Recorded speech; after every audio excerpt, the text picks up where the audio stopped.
آئیے ہم اس کے حجۃ الوداع کے مصنف سید سلیمان ندوی ہے اور ہم اس سبق کے الفاظ معنی پڑھیں گے۔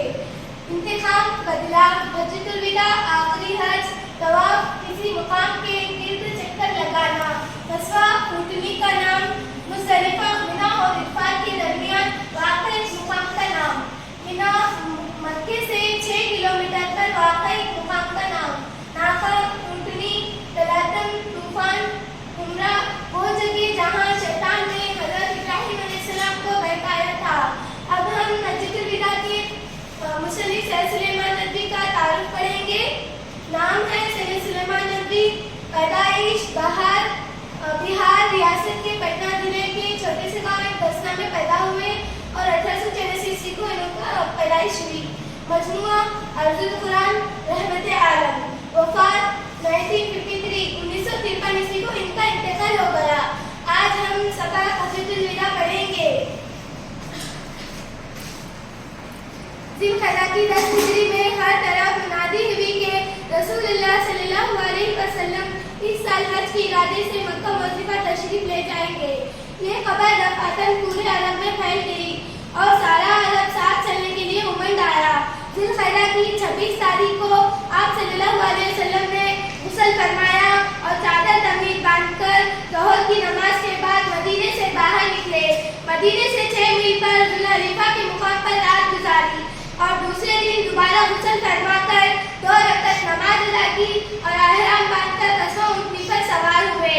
حضرت جابر رضی اللہ تعالیٰ عنہ کہتے ہیں کہ ہم نے نظر اٹھا کر دیکھا تو آگے پیچھے دائیں بائیں جہاں تک نظر کام کرتی تھی آدمیوں کا جنگل نظر آتا تھا۔ جب حضرت صلی اللہ علیہ وسلم لبیک فرماتے تو یہی نعرہ بلند ہوتا تھا اور دفعتاً پہاڑوں کی چوٹیاں اس کی جوابی آواز سے گونج اٹھتے۔ اس طرح منزل بہ منزل آپ صلی اللہ علیہ وسلم آگے بڑھتے چلے یہاں تک کہ ذی الحجہ کی 5 تاریخ کو مکے میں داخل ہوئے۔ کعبہ نظر آیا تو فرمایا اے خدا اس گھر کو عزت اور شرف دے۔ کعبے کا طواف کیا اور مقام ابراہیم میں کھڑے ہو کر 2 رکعت نماز ادا کی اور صفا کی پہاڑی پر چڑھ کر فرمایا خدا کے سوا کوئی معبود نہیں، اس کا کوئی شریک نہیں، اسی کی بادشاہی اور اسی کی حمد ہے، وہی مارتا اور وہی جلاتا ہے، وہ ہر چیز پر قدرت رکھتا ہے، کوئی خدا نہیں مگر وہی اکیلا خدا ہے۔ اس نے اپنا وعدہ پورا کیا، اپنے بندوں کی مدد کی اور اکیلے سارے جدوں کو شکست دی۔ عمرے سے فارغ ہو کر آپ صلی اللہ علیہ وسلم نے دوسرے صحابیوں کو احرام کھول دینے کی ہدایت فرمائی۔ اسی وقت حضرت علی مرتضیٰ رضی اللہ عنہ حاجیوں کے ساتھ مکہ پہنچے۔ جمعرات کے روز 8ویں ذی الحجہ کو آپ صلی اللہ علیہ وسلم نے سارے مسلمانوں کے ساتھ عرفات میں آ کر ٹھہرے۔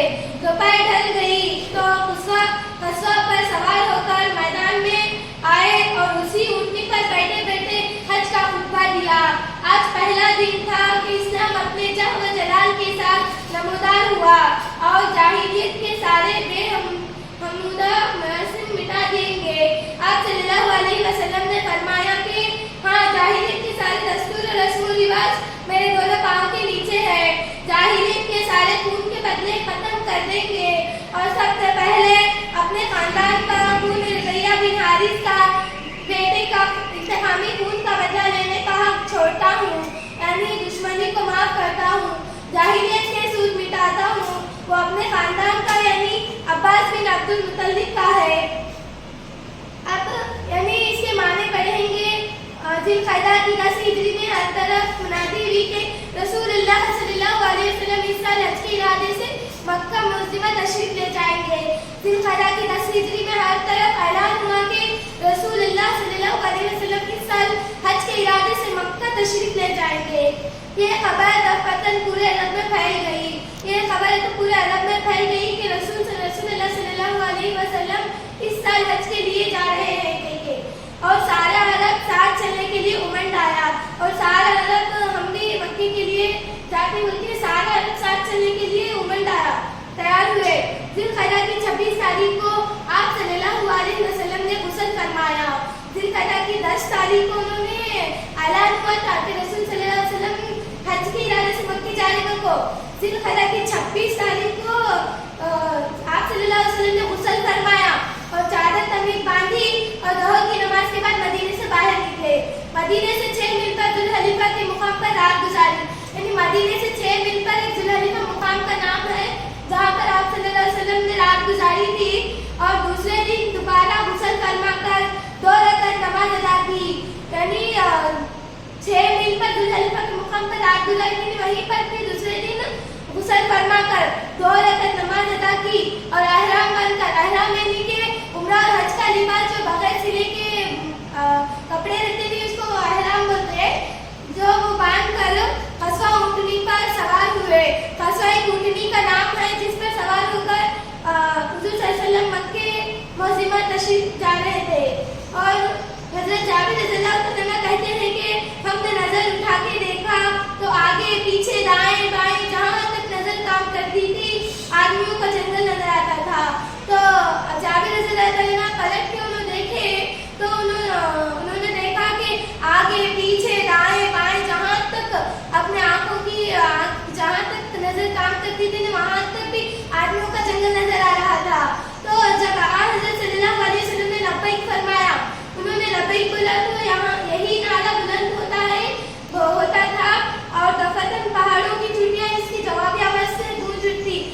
जो नारा बुलंद होता था ना वही दफतन पूरे पहाड़ों की चोटियाँ ये आवाज रिपीट हो रही थी, गूंज रही थी आवाज। इस तरह मंजिल व मंजिल आप सल्लल्लाहु अलैहि वसल्लम आगे बढ़ते चले, इसी तरह करके आगे बढ़ते चले आप सल्लल्लाहु अलैहि वसल्लम मंजिल व मंजिल। और ज़िलहज्जा की 5 तारीख को मक्के में दाखिल हुए। ज़िलहज्जा की 5 तारीख को उन्होंने तैयारी कब की थी हज के निकलने के वास्ते? बोलो अश्मा, तैयारी कब की थी उन्होंने कि रसूल सल्लल्लाहु अलैहि वसल्लम इस साल हज के जा रहे हैं, उनको कब बोले थे उन्होंने? हाँ सही जवाब बैठो। और इसी तरह उन्होंने तो 5 तारीख की ज़िलहज्जा थी, उन्होंने ज़िलहज्जा की 10 तारीख को ऐलान हुआ था और ज़िलहज्जा की 26 तारीख को उन्होंने निकले थे। तो ज़िलहज्जा की 5 तारीख को मक्के में दाखिल हुए। तो मक्के में दाखिल हुए तो काबा नजर आया तो फरमाया, काबा नजर आया तो काबा दिखाई दिया तो फरमाया, ऐ खुदा इस घर को इज्जत और शर्फ दे, इस घर को इज्जत और शर्फ दे करके उन्होंने कहा। काबा नजर आया तो आप सल्लल्लाहु अलैहि वसल्लम ने काबे का तवाफ किया, यानी काबे के इर्द गिर्द घूमे आप सल्लल्लाहु अलैहि वसल्लम। तो मुकाम इब्राहिम में खड़े होकर 2 रकात नमाज अदा की। मुकाम इब्राहिम यानी कि मुकाम का नाम है जहाँ पर खड़े होकर 2 रकात नमाज अदा की।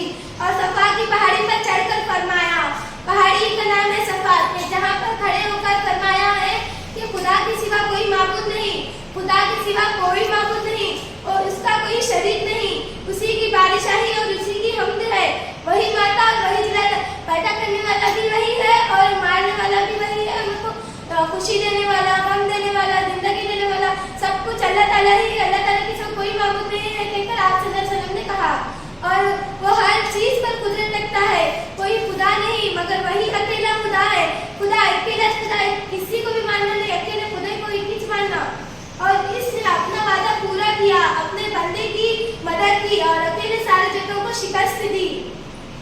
उम्रे से फारिग होकर आप सल्लल्लाहु अलैहि वसल्लम ने दूसरे सहाबियों को एहराम खोल देने की हिदायत फरमाई। उम्रे से फारिग उम्रे के बाद आए तो सहाबियों को आप सल्लल्लाहु अलैहि वसल्लम ने फरमाया कि दूसरे सहाबियों को एहराम जो बगैर सिले के कपड़े पहनते थे ना तो खोलने की हिदायत की। उन्होंने कहा कि ऐसा बोले। तो इसी वक्त हजरत अली रज़ियल्लाहु अन्हु मुर्तफा यमुना हाजियों के साथ मक्के पहुँचे। तो अली रज़ियल्लाहु अन्हु मुर्तफा यमुना हाजियों के साथ मक्के पहुँचे और जुमेरात के रोज 8वीं ज़िलहज्जा को आप सल्लल्लाहु अलैहि वसल्लम ने सारे मुसलमानों के साथ मीना में क़याम फरमाया। यानी कि उन्हें 5 ज़िलहज्जा की 5 तारीख को मक्के में दाखिल हुए थे और ज़िलहज्जा की 8 तारीख को जिस दिन जुमेरात का रोज था और आप सल्लल्लाहु अलैहि वसल्लम ने सारे मुसलमानों के साथ मीना में क़याम फरमाया, और दूसरे दिन 9वीं ज़िलहज्जा को सुबह की नमाज पढ़कर मीना से रवाना हुए। 8वीं ज़िलहज्जा को सारे मुसलमानों के साथ मीना में क़याम फरमाया था और उसी दिन 9वीं ज़िलहज्जा को जुम्मा के दिन 9वीं ज़िलहज्जा को सुबह की नमाज पढ़ी। नमाज पढ़कर मीना से रवाना हुए, मीना से निकले और आप मुसलमानों के साथ इल्फात ना कर ठहरे। इल्फात एक मुकाम का नाम है जहाँ पर आप सल्लल्लाहु अलैहि वसल्लम सारे मुसलमानों आम मुसलमानों के साथ खड़े हो गए थे।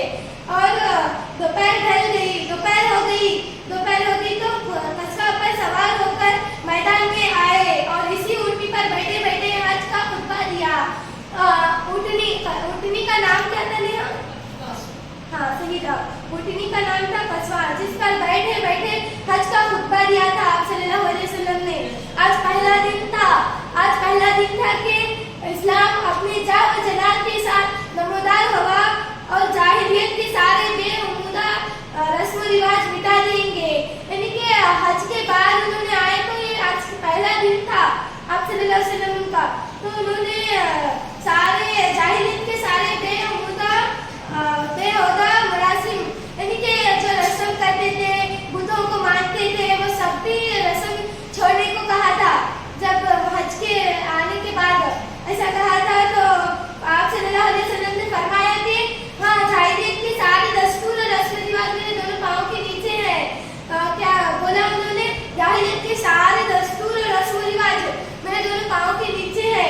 हाँ, जाहिलियत के सारे खून के बदले खत्म कर देंगे, यानी कि जो खून का बदला लेते थे उसको खत्म कर देने का हक, वैसा बोले उन्होंने। तो और सबसे पहले अपने खानदान का खून रबिया बिन हारिस के बेटे का इंतकामी खून का बदला लेने का हक छोड़ता हूँ। यानी आप सल्लल्लाहु अलैहि वसल्लम ने फरमाया कि अपने खानदान का खून रबिया बिन हारिस के बेटे का इंतकामी खून का बदला लेने का हक छोड़ दूँ मेरे को, ऐसा आप सल्लल्लाहु अलैहि वसल्लम ने पहले ऐसा फरमाया। फरमाकर क्या कहा? यानी दुश्मनी को माफ करता हूँ, दुश्मनी थी भी उनकी तो मैं उसको माफ कर दूँ, मेरे को ऐसा बोले। जाहिलियत के सूद मिटाता हूँ,